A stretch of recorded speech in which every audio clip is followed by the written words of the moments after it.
Bayon thought I was asleep, but I overheard everything. The plan, the lawyer, the fake will. Thank God I had already transferred the $190 million. My name is Eleanor May Whitfield, and I have lived on this land in Texas for over 8 decades.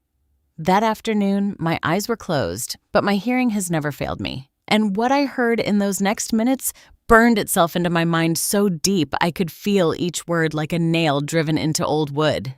Old witch is asleep again. I wish she'd just die in her sleep.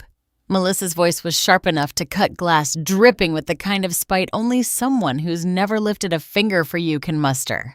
Daniel, my own flesh and blood, didn't even hesitate before adding his poison. She has to do is sign this paper and we can finally move her into a nursing home. The $199 million from selling the land will be ours. There was a third voice I didn't recognize at first. Smooth, calculated. The kind of voice that always sounds like it's smiling even when it's not. At that moment, I didn't know his name, nor did I care. He was just another stranger in my living room whispering poison into my son's ear. We'll make a new will, the stranger said in a low murmur. We'll write it so she leaves everything to you both. She'll never notice. She won't read it carefully. Melissa gave a short, cruel laugh. Oh, please. She thinks the internet is some kind of farm tool. If she sees her name, she'll sign. I stayed perfectly still, rocking gently, the wood creaking just enough to mask my breathing. My eyes were barely open, just enough to see Melissa lean over the coffee table, flipping through a folder. She pointed to a page and tapped her manicured nail against it. Here's where she'll sign. We'll keep the rest covered so she doesn't get confused. All she has to do is put her name here, and by the time she realizes what she's done, it'll be too late. Daniel gave a low chuckle. We can finally renovate the house in Houston. Get the pool put in. You know she's never even used a pool in her life. Imagine dying without knowing what that's like. The stranger, who I later learned was their lawyer, smoothed his tie. Once the sale goes through, we'll wire the funds directly into your account. By then, she'll be settled into care and you won't have to deal with her anymore. Melissa's voice turned syrupy, almost sweet. We'll make sure she has the cheapest room in the place. No sense wasting money on comfort she won't appreciate. Honestly, Dan, she's been living off us for too long. Living off them. That part made my fingers curl under the quilt. Me, who paid off their mortgage when the bank was weeks away from taking the house. Me, who ran the farm while Daniel chased one failed business venture after another. Me, who put food on their table when Melissa's organic groceries were too expensive. Melissa's tone snapped back to sharp. She's just a relic. This land is worth more without her on it. Once it's sold, we can finally move on. The rocking chair creaked as I leaned back just slightly, letting the motion disguise the tension in my shoulders. I could hear the ice clink in their glasses as they toasted to their future, a future they thought was already theirs. The lawyer's voice came again, steady and smug. I've done this before. She won't know until it's done. And even then, what can she do? It'll be legal on paper. Melissa let out a satisfied sigh. Perfect. And then we can finally live the life we deserve. No more old woman cluttering up the living room with her ancient furniture and that ridiculous rocking chair. That rocking chair.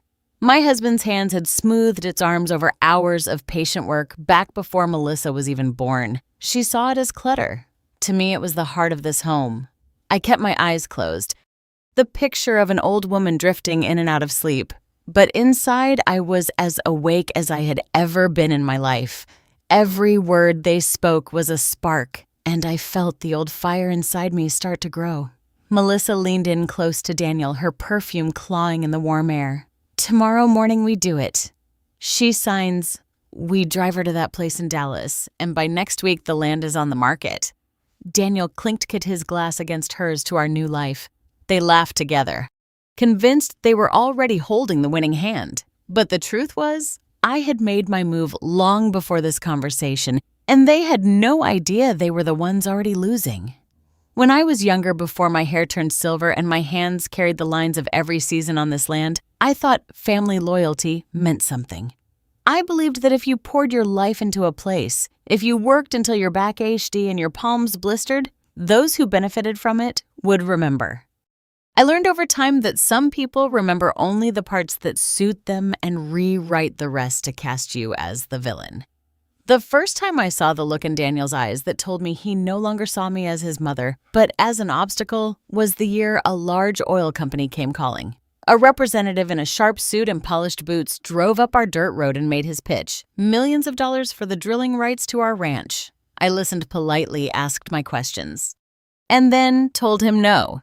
It was not an easy decision, but I had seen what drilling had done to the land in other parts of Texas. The poisoned water, the dead cattle, the way the soil never healed.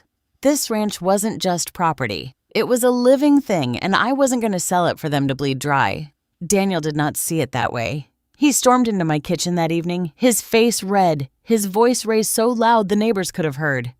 "You just ruined our chance to change our lives." "We could have been rich, Mom." "Rich." He slammed his fist on the table, rattling the plates. "You're too stubborn to see you're standing in the way of our future." To him, I hadn't protected the land. I had destroyed his one shot at a better life. Then came the fight over the old oak tree. It stood in the front yard, its branches so wide they shaded half the house in summer. My husband used to say it was older than Texas itself, a witness to everything we had been through. Melissa wanted it gone. She said the roots were ruining the lawn, that she needed more space to park the oversized SUV she'd convinced Daniel to buy. I told her no. That tree had stood for over a century, and it would stand until nature decided otherwise. Her reaction was instant and venomous. "You're just being difficult because you hate me," she snapped. "You're stuck in the past, clinging to some ugly old useless thing just to spite me." I didn't bother explaining that my reasons had nothing to do with her and everything to do with preserving a piece of our history. She wouldn't have heard me. The worst insult, though, came wrapped in something that was supposed to be a gift. When my granddaughter turned 5, I stayed up for weeks after chores were done, stitching her a doll from fabric I'd saved over the years. Bits of her father's old shirts, pieces from my own dresses. It wasn't fancy, but it was made with love in every stitch. When I handed it to her at the party, Melissa took one look, wrinkled her nose, and tossed it into the kitchen trash. "We don't need this kind of country junk cluttering the house," she said loudly, making sure the other parents heard. My granddaughter looked at me confused, as if she'd done something wrong by holding it. That one cut deep. They've always told people I never helped them, but 15 years ago, I sold the only piece of jewelry I truly valued, my wedding ring.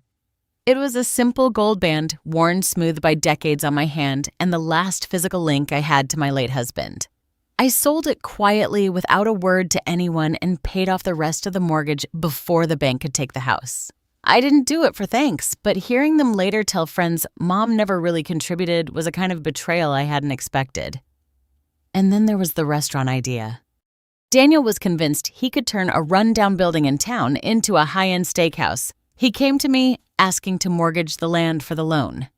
I'd run the numbers myself, knew the margins in that business, knew the debts he already had. It would have been a disaster. When I told him no, he accused me of jealousy. "You just don't want me to succeed," he spat. "You want me stuck here under your thumb forever."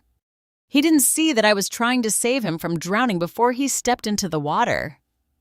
Each of these moments taken alone might seem small, an argument here, an insult there, but over the years, they built a picture in their minds of me as the enemy. Not the woman who raised him, not the grandmother who baked pies for birthdays and stayed up late sewing Halloween costumes, but some stubborn, bitter old woman standing between them and the life they thought they deserved.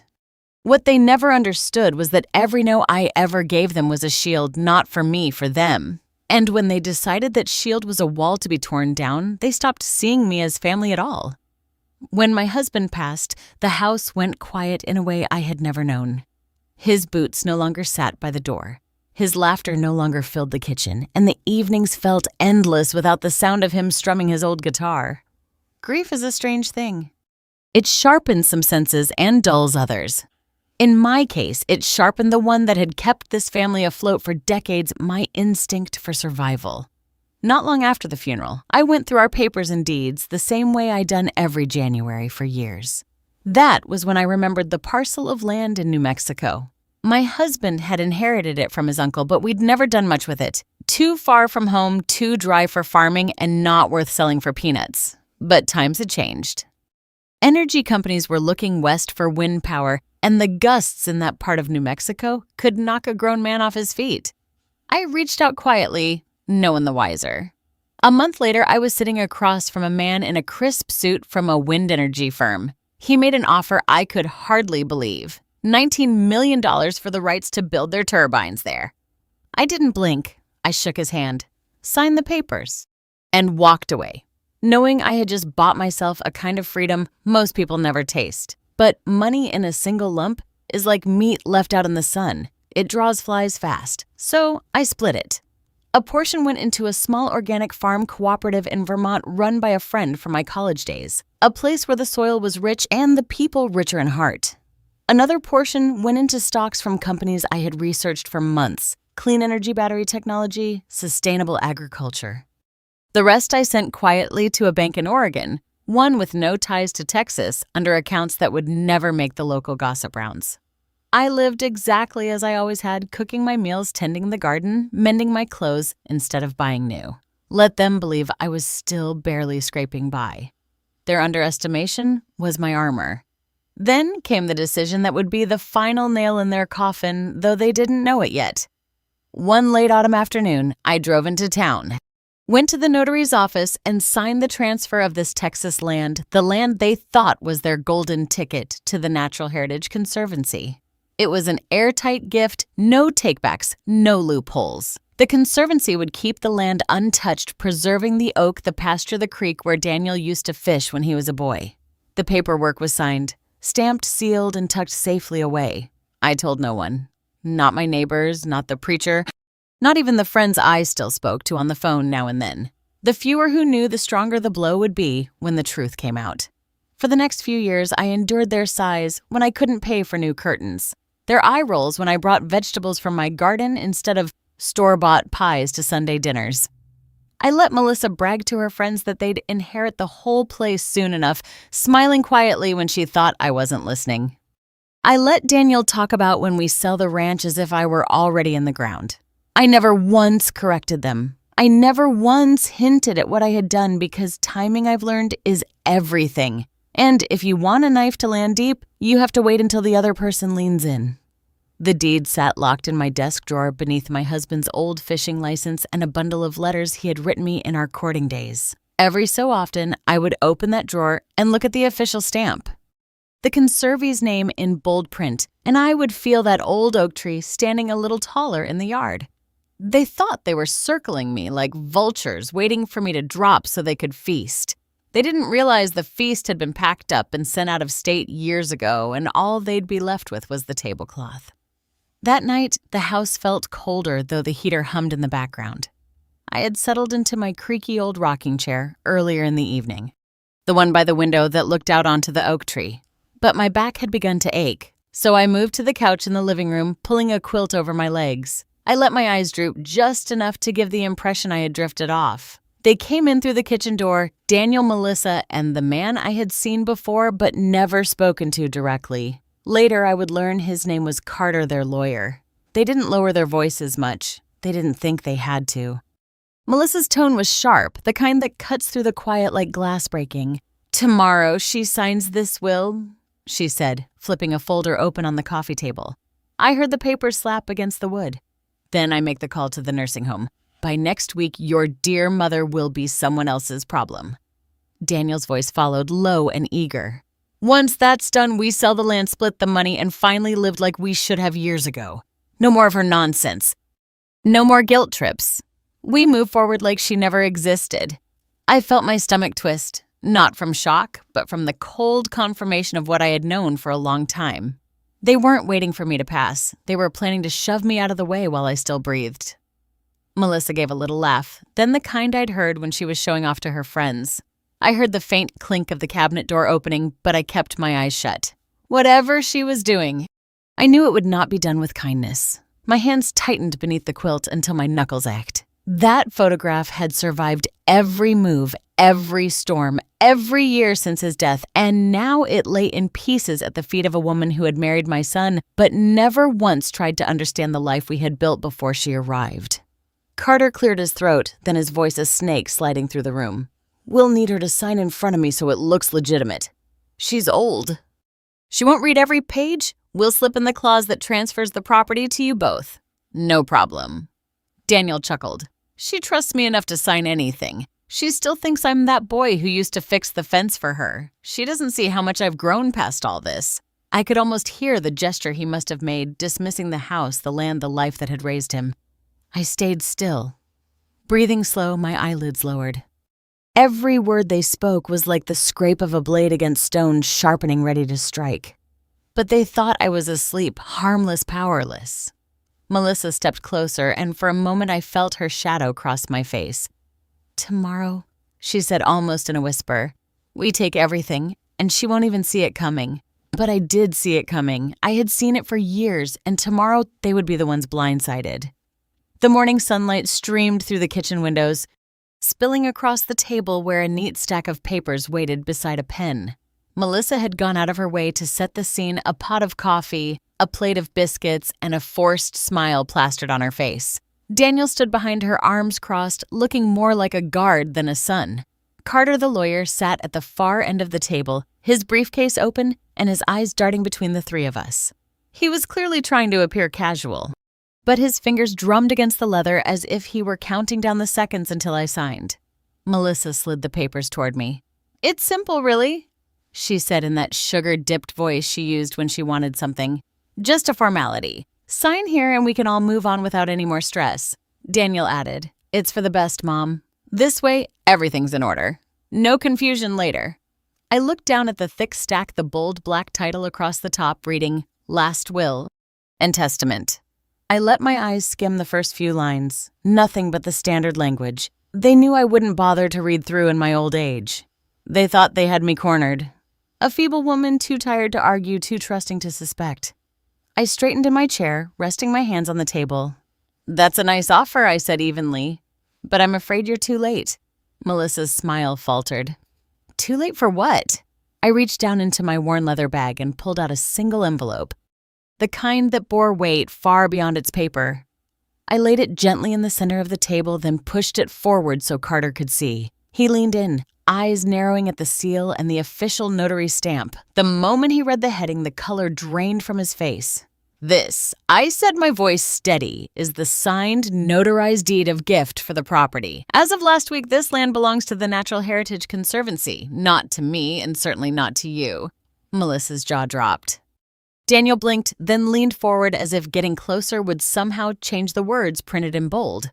Outside, a gust of wind rattled the window panes as if the land itself had something to say about my decision.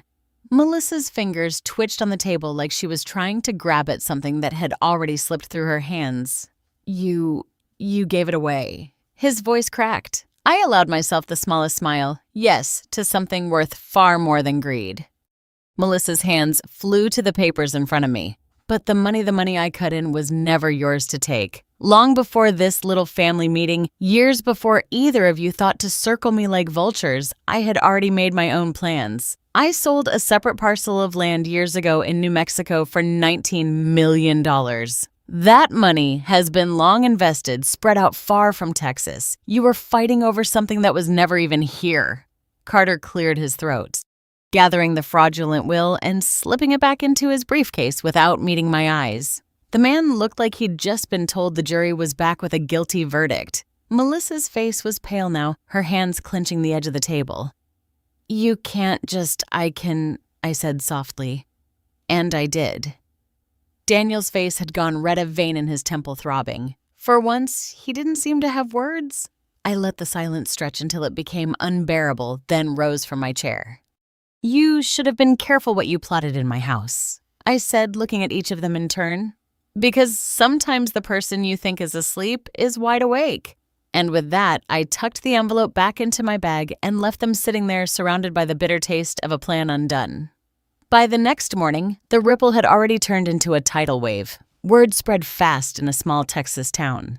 But when that word carried a $19 million sting and the scent of betrayal, it spread like wildfire. The investors, the ones Daniel and Melissa had been bragging to for weeks, were the first to pull out. One curt phone call from their representative was all it took. Given recent developments, the voice on the line had said, "We will not be proceeding with the purchase or development. We wish you the best." Was the kind of best that meant you were finished. By noon, my phone, the one I rarely used, began to buzz with calls from people I hadn't spoken to in years. Some were neighbors who'd heard the gossip. Others were old friends who had seen my name in the headlines. The Texas Chronicle ran the story, first splashing my photograph across the front page. 82-year-old woman outsmarts family's attempted land grab. The article laid it all out.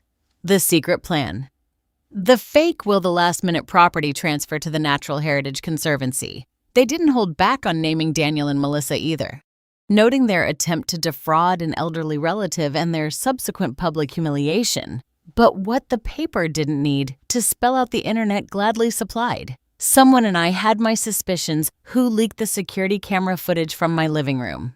The grainy black and white video showed Melissa laughing cruelly, tossing my handmade gift into the trash. Caught her leaning over to Daniel and saying something that even without audio looked ugly. Then came the clear shot of her taking my wedding photograph from the cabinet and smashing it on the floor. Within hours, the clip was everywhere. Facebook, Instagram, TikTok. People slowed it down, zoomed in, added captions. The comment section filled with strangers defending me and tearing into her, calling her heartless trash and heels and the poster child for greed. The fallout came quick. At the Sunday service, Pastor Williams pulled me aside with a gentle hand on my arm. "You should know," he said quietly. "They won't be allowed to participate in any church events for the time being. Too much unpleasantness." The grocery store where Melissa used to put her card on credit told her point blank they weren't extending it anymore. At the coffee shop, the barista who had once fawned over Daniel pretended not to hear his order. Even the people they'd counted as friends stopped returning calls. By the end of the week, the two of them were like ghosts in their own town. Visible, but unwelcome. Every time they walked into a room, conversation stopped. People stared, whispered, shook their heads, and through it all, I kept to my quiet routines. Morning coffee on the porch, evenings in the garden, not out of malice, but because I knew that the less I reacted, the more their shame would fester. It turned out you didn't need to raise your voice to ruin someone. Sometimes all you had to do was let the truth be heard. A year can change a lot.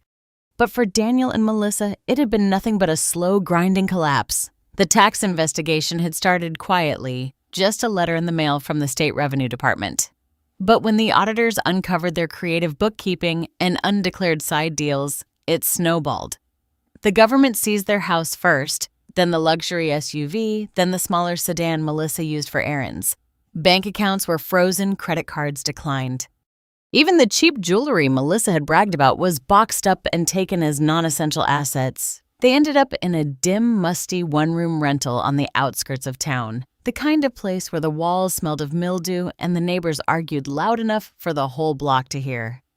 But even that proved too much. 2 months later, the landlord shoved an eviction notice under their door for non-payment. By the time I saw them again, they were down to the clothes on their backs and a hand-painted cardboard sign that read, "Anything helps." It was a gray Texas afternoon rain coming down in steady sheets. I was driving back from the feed store when I passed the coffee shop, the same one where years ago Melissa had sat at the front window bragging to anyone who'd listened about the soon-to-be million-dollar home she and Daniel were buying. Now they were huddled under the awning, soaked to the bone. Daniel's hair plastered to his forehead, Melissa's mascara running in dark streaks. Her eyes were on the ground, but his darted up just long enough to meet mine. As I slowed the truck, I stepped out into the rain, my boots splashing in the shallow puddles, and walked toward them. Melissa's face twisted, pride and desperation warring in her expression. As I reached into my coat pocket, I pulled out a single $10 bill and held it out to her. She hesitated. But the look in my eyes told her it wasn't an offer she could refuse. I placed it gently in her cold, wet hand. "Enough to buy something for dinner tonight," I said quietly. "And don't waste any more of Texas's oxygen." Her jaw tightened, but she said nothing. Daniel shifted beside her, his shoulders hunched like a man trying to disappear. For a brief moment, I thought about every Sunday dinner, every Christmas morning, every sacrifice that had led us to this corner in the rain. And then I realized they had chosen this road one lie at a time. I turned and walked back toward my truck. That's when a man coming out of the coffee shop stopped me. He was middle-aged, with kind eyes and a knowing smile. "Excuse me, ma'am," he said. "Aren't you the one who saved that conservation land last year?" I met his gaze for a moment, then simply smiled. "Just doing my part," I said, and climbed into the cab. As I drove away, the rain blurred my rearview mirror. But I could still make out the two of them sitting there in silence, clutching that $10 bill as if it were the last thing they had left in the world. And maybe in that moment it was. The seasons rolled over Texas like a quilt being turned in the night. One morning I woke to find frost on the garden gate, and by afternoon, the sun had warmed the soil enough for planting collarded greens. Life, I realized, is a lot like a Texas winter, sometimes biting, sometimes gentle, but always moving forward. Whether you're ready or not. It had been nearly a year since that rainy afternoon outside the coffee shop. Daniel and Melissa had long since left town, chasing rumors of work in another state. No one had seen them since. People still whispered about what Eleanor did, and every so often a stranger would stop me in the hardware store to thank me for protecting the land. I liked the quiet now. My days were slow and full. Morning walks past the fence line, tending the chickens. Afternoons reading on the porch swing with the wind combing through my hair. I thought my story was mostly written, but life, as I've learned, sometimes slips in an extra chapter when you least expect it. It started on a Tuesday at the feed store. I was bent over a stack of seed catalogs when I heard a voice behind me. Deep, steady, the kind of voice that made you think of old country songs played on vinyl. "Excuse me, ma'am," it said. "Do you know if this brand of feed's any good for layers?" I turned and found myself looking into the bluest eyes I'd seen since my youth. The man was tall, weathered by sun and wind, wearing a straw hat that looked older than some of the clerks in the store. He held a bag of chicken feed in one hand and a pair of work gloves in the other. "Depends," I said, straightening. "How spoiled are your hens?" That made him laugh. A warm, unhurried laugh that seemed to come from somewhere deep inside. "Spoiled enough to think they run the place," he said. His name was Henry Callahan. He'd grown up a county over, served 30 years as a park ranger, and had recently moved back to the area to take care of the old family homestead. We ended up talking about soil quality predator fencing and the best time to plant tomatoes until the store clerk coughed politely to remind us other customers were waiting. Over the next few weeks, I started seeing Henry in all sorts of places, the farmer's market, the post office, even out by the conservation land I'd donated. He never pushed conversation, but he always seemed glad to see me.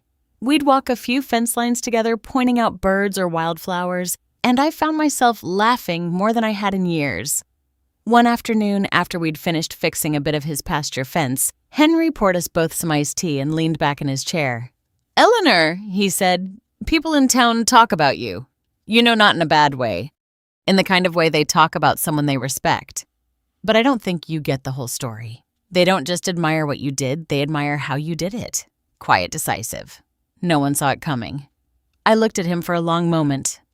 "Henry, when people think you're too old to matter, it's the easiest thing in the world to watch them underestimate you.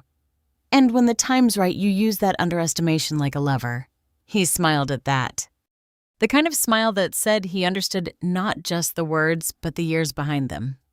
We kept spending time together. Some weeks more than others. He'd help me repair a loose shutter. I'd bring over fresh bread or jars of peach preserves. Sometimes we didn't do anything at all except sit under the oak tree behind my house and watch the light fade over the fields. One evening, as the sky turned that impossible shade of Texas lavender, Henry said, "You know, I thought I was done looking for someone to share my days with. Thought I'd just keep to myself, tend the land, and call it a life. But you, he hesitated, rubbing the brim of his hat. "You make the quiet feel fuller, not emptier." It had been decades since anyone had spoken to me that way. My chest felt warm like the heat from a sunlit porch after the wind dies down. "Henry," I said softly, "I think I know exactly what you mean. We didn't rush anything. Soulmates don't need to. They know that the best things are worth the time. But somewhere between planting marigolds in spring and gathering pecans in the fall, I realized my home wasn't just mine anymore. It was ours." The people in town noticed, of course. Whispers turned into knowing smiles when they saw us at the feed store together. Pastor Williams teased us gently after Sunday service. Even the kids in the 4-H club would wave at Henry and call him Mr. Maggs, a nickname that made him blush but secretly pleased him. One autumn afternoon, Henry took me for a drive in his old Ford truck. We ended up by the conservation land, the very acres I'd fought to protect. The grasses were high golden in the late light, and a herd of white-tailed deer grazed quietly in the distance. "Eleanor," he said, I know this land means the world to you. I just wanted to say it means something to me now, too. Not because it's beautiful, though it is, but because it's where I learned who you are. I felt my throat tighten. And who's that? He turned to look at me, eyes steady. A woman who knows her worth and makes sure everyone else does too, whether they like it or not. That night back at my place, we sat in the kitchen with the kettle whistling softly behind us. I realized something then. My story wasn't just about what I'd lost or even what I'd reclaimed. It was about the life I was still building. Not alone anymore, but with someone who saw every part of me and stayed anyway. Henry didn't replace what had been taken from me over the years. He didn't have to. What he gave me was something entirely different. A reminder that love in its truest form isn't about rescuing or fixing. It's about standing side by side even when the storms come. Sometimes when we walk the fence line at dusk, I catch him looking at me with that same quiet admiration he had the first day we met. And I think to myself, people spend their lives searching for the right time or the perfect person. But the truth is, you find them when you're busy tending your own garden, minding your own business, and living your truth. That's when they show up, and that's when you realize the story isn't over. Not by a long shot. _me. And that's the truth of what happened here in Texas. I did not raise my voice, I did not beg, and I did not cry. I just listened. I remembered. And when the time came, I acted. People think getting older means losing power. They forget that time gives you more than wrinkles. It gives you patience. And patience gives you the sharpest kind of revenge. If you've ever been underestimated, if you've ever been called too old, too weak, or past your prime, remember this. Silence isn't surrender. It's strategy. This is a Lulliner from Grand True Stories, reminding you some victories are best served cold on a rainy day with nothing more than a $10 bill. If you want to hear more real stories like mine, stories of betrayal, survival, and quiet justice, make sure you subscribe to and turn on that little notification bell so you'll know the next time I decide to tell the truth. Until then, take care of yourself and never let anyone write the ending of your story. But